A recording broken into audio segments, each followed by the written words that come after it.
I have confession. Many people don't know that I am ang ingay. Oh, as in, sabi ko na yung bilis ng kamay mo eh.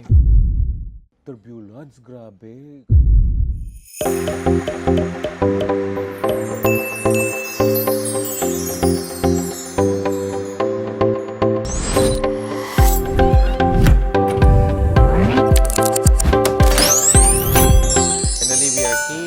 Kinakabahan kami kasi alam mo naman. Pero, nevertheless, parang di halata kasi ilang malita natin. 1, 2, 3, 4, 5, 6, 7, 8, 9, 10, 11, 12. 1/4. Tara na.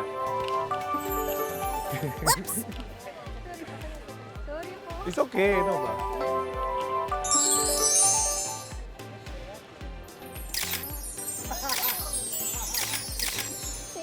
Thank you. Thank you. Thank you. Thank you. Hey guys, so ayan, nasa airport na kami ulit ngayon. Kasama ko, of Si course, ate mo, Rachel. Gabi na kasi. So anyway, we are flying to Malpensa, Milan. So we're going to Milan. So medyo kinakabahan kami kasi akala namin di tuloy yung flight na to. Pero hopefully tuloy pa rin. Ayan, nandun na Qatar Airways. Nandun na, Yung mag-board plane. na tayo eh. Oo. So basically, medyo stress kami before the flight kasi di ba due to the war and everything, and Qatar and Dubai is really affected siya. So hindi namin alam yung the past few days. Last night lang kami nalaman na tuloy yung flight. Safe flight tayo. Oo nga eh. Let's pray. Magdadasal ako na safe flight. So, ang tatapang natin. Pero kailangan namin gawin to because ang daming namin naiwan ng trabaho, especially sa Tevian. A lot of people think na it's easy yung nagawa namin, pero ang hirap. So, parang we have current productions ongoing. So, we have to check also yung colors, yung consistency of colors and formulations. And also mga new formulations, of course. I cannot spill it yet. Guess what? Before flying, guys, I have confession. Sa lahat ng flight na take ko, kasi I know that I am always flying, especially, you know, like, it's part of my R&D travel sa Tevian, and also as a makeup artist, I've been traveling also to many countries, to many cities as a makeup artist. Pero many people don't know that I am afraid of flying. I have anxiety inside the plane. So, hopefully, today, kaya ko i-manage yung anxiety ko. Tingnan mo, pinapawisan na yung kamay ko. Parang mainit na yung kamay ko. So, mainit na malamig, alam mo yung ganun. Normally, flight to Doha is 9 hours. Pero I think due to the war, it's become like 10 hours and 30 minutes. Tapos yung Doha to Milan, normally 45 minutes or 6 hours. Ngayon, maging 7 hours 30 minutes. Medyo mas mahaba siya by 2.5 hours. So basically, I try to find my ways talaga overcome my anxiety. So mamaya i-share ko sa'yo isa-isa. And definitely, tingnan mo, parang the thought of it na parang is really nag-anxiety na sa utak ko. Pero I'll try to ignore. Buti nga I am here with... Kaya yun. Halata, Bags? Di ba kanina pa alam mo, yung parang, alam mo yung ugali ko kung before flying ito Yung ibang tao nagpo-fly sila, nag-empake few days before. Yung ugali ko mag-empake On that day. before Fly. before going to airport. Aalis na lang kami lahat-lahat, nag-empake pa siya. So ganun ako yung parang ayaw ko mag-fly. So yun lang. So sama nyo lang ako and share ko sa inyo kung paano ako mag-overcome yung mga anxiety ko. Kasi I know and I think na having anxiety during plane and flight is quite relevant. A lot of people. Okay, for me, I'm sharing you my personal lang guys It's all started dati. You know, alam mo naman dito sa Pilipinas, mahilig sila yung parang on board agad-agad, di ba? Oo, Boarding gusto agad, nila. tapos biglaan Oo ang tagal sa aeroplano, hindi Matagal. gumagalaw, di ba? So yun, na-claustrophobic ako. And then after that, it's all started nung ang ingay. Nasa Japan na ba tayo? Dati excited ako sa about plane ride. Parang super excited ako, lalo na yung tabi-tabi sa Favorite airport. mo yan. Favorite ko, di ba? Pero ngayon, nung started siya nung 2017, na-lock ako sa elevator sa Spain, sa Sevilla. 7 kami magkakaibigan na trap sa isang elevator. So, ayan. Tapos few months after, Ilang oras? yun nga, parang 45 minutes bags. Parang mabilis lang. Mabilis, 45 minutes, naubusan na nga kami ng hangin eh. Ba't gano'n Parang katagal? Walang response. Kasi 2 a.m. Ay. Oo, nag-nomo kami. Tapos yung umuwi ng tapos biglaan, Airbnb yan. Kaya kahit pala mataas, lakad ka na lang. Tapos after that, yun nga, binuksan na lang namin yung door. Tapos few months after, na-develop na yung anxiety na yung claustrophobic. So, kasi lalo na yung when you're sitting down, tapos naka-seatbelt, tapos feeling ko ihi, gusto ko tumayo, gusto ko magbuksan ng door, parang gano'n. Hindi ko alam bakit gano'n.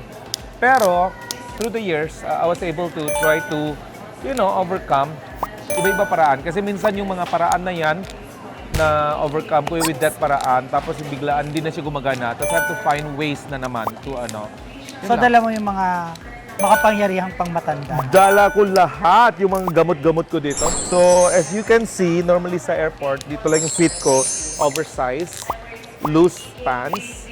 Tapos meron ako dito sa hand carry ko, yung parang hoodie na malaki, na kasi papalitan ko sa airport. Gusto ko yung parang maluwag-maluwag kasi para makahinga ako. So, walang underwear.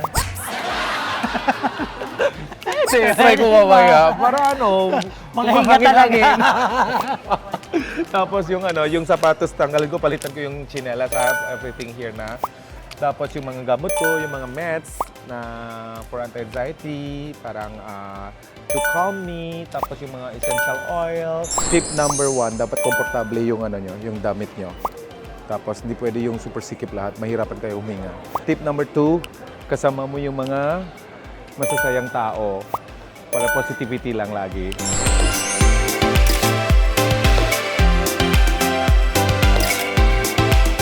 Kailangan talaga komportable yung suot. Hintayin niyo ako, bibihis lang ko saglit. Yan, komportable na ngayon.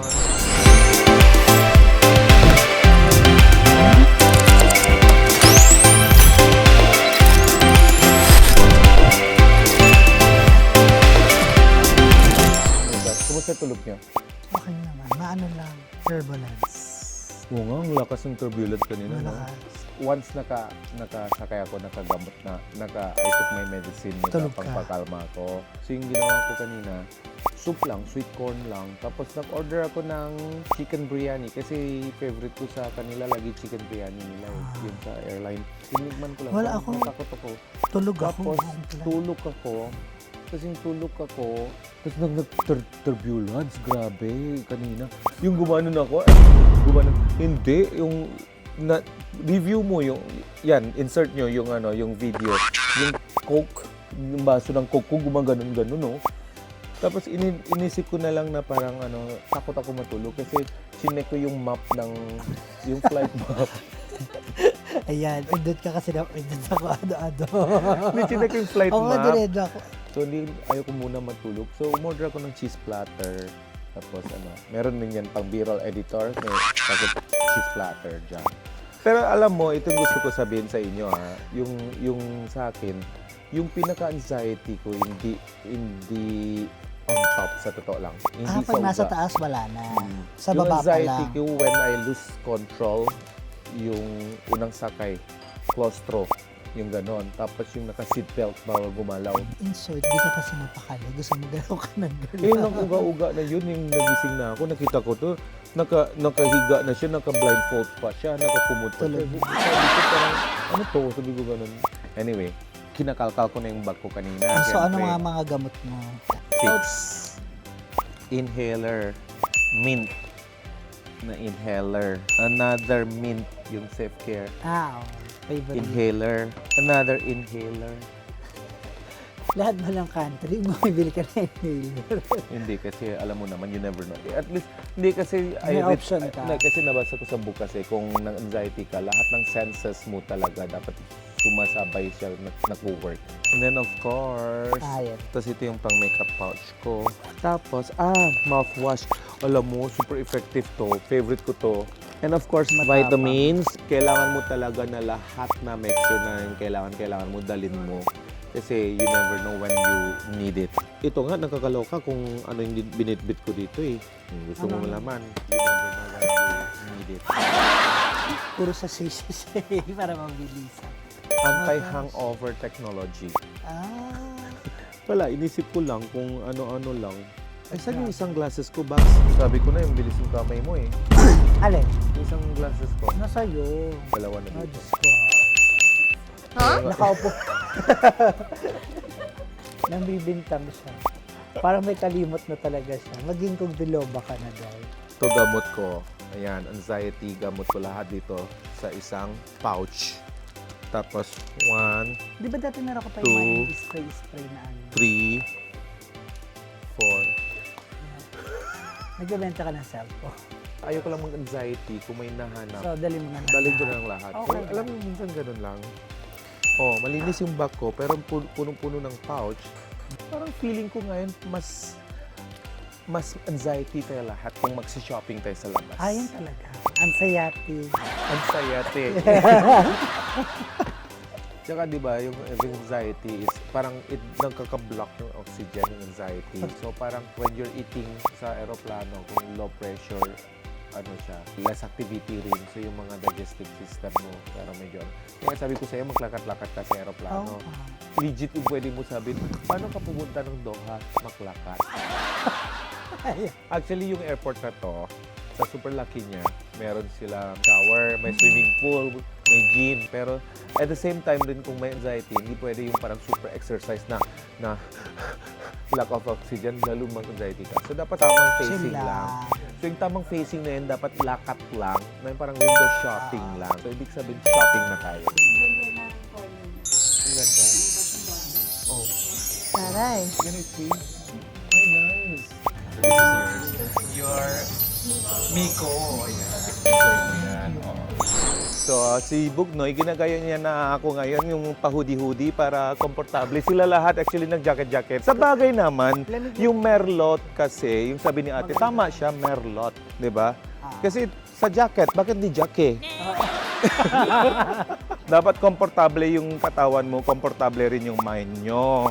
Kasi dapat lahat check yung lahat yung mga gamit nyo, dala nyo lahat. Dahil naniniwala ka Dahil maniniwala ako sa kasabihan ay isip, isip sa salita. at sa gawa. Tuto naman ako sa'yo. Oh my God, takbo, takbo, takbo. Ayan, dapat ganun, no? Airport fit, Bugnoy. Dapat ganito.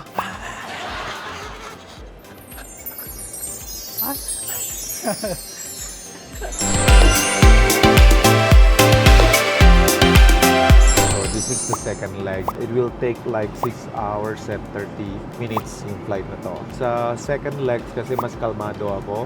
Yun na, distraction could be like a book, listening to music, or movies. So in my case, I watch movie just now. Also, from time to time, I spray my chamomile and mixed lavender. And I'm requesting for chamomile tea. Ang lakas nakakalma and relax and chill. And then I'm always having this with me, tumbler with ice. So kung kunyari nag-anxiety attack ako, so yung ginagawa ko ay tubig sa tissue, kinocompress ko noo ko and dito sa nape ko, sa batok ko. It's really cooling down the body, and also tingin mo you're having anxiety lagi sa flight, I would like to suggest you na you try to seek for help from medical who can guide you kung anong tamang paraan, anong dapat gagawin.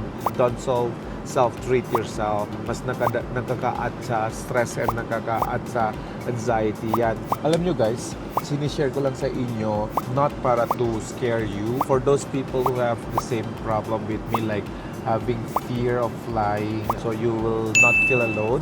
I would like to create awareness talaga. Kasi dati, I was having anxiety. Akala ko ako lang yung ganito. Parang nahihiya akong to talk about it. Some people sabi parang maarte lang daw. Nag-anxiety. Pero sa akin kasi parang I just want to create awareness na parang it's legit. It's legit na may ganito talaga na feeling talaga. Anyway, we are halfway going to Milan na.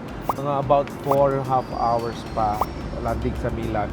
And marami pa ako ng mga 3 movie na papanoorin ko. And then after that, after skincare, magma-make up before touchdown sa Milan. So, ayan.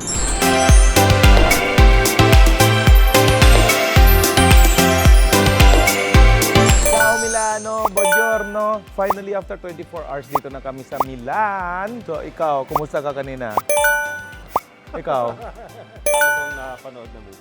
Ayan. So, sa wakas, wala ko inaatake ng anxiety ko kanina. For those of you who have anxiety like me also, or fear of flying, if the airlines career mo is tiwala mo talaga, sanay ka. Parang kami, Qatar Airways talaga, super tiwala namin. And then, check mo lahat yung gamit mo, kompleto lahat, para walang naiwan. Passport, alam mo yung ugali ko, di ba? Every 5 minutes, every 3 minutes, passport. And of course, lahat yung mga gamot kailangan mo, lahat yung mga vitamins mo, kompleto, lahat yung pang-inhaler mo, mint mo, and then yung mga tips sinishare ko sa inyo, sana one day kaya mo gamitin sa inyong flight. And of course, do not forget to like, subscribe, and comment also, guys, kung anong mga ibang content gusto niyo ilabas namin. And of course, do not forget to follow me on my Facebook page kasi yung lumang Facebook page ko po na wala na kami access dyan. So, bago na ulit yung Facebook page namin. Anyway, si Kuya Jay, kung kailangan niyo driver sa Milan, so ayan, make sure contact niyo si Kuya Jay. Actually, sa buong Italy pwede, no, Kuya? Buong Italy and Europe din. Oh, buong Italy and Europe pwede, ayan. Lahat ng Basta- pangusal dito, pwede. Basta dumating na kayo dito, kaya niya libutin. Yan! Ayan, thank you! Bye!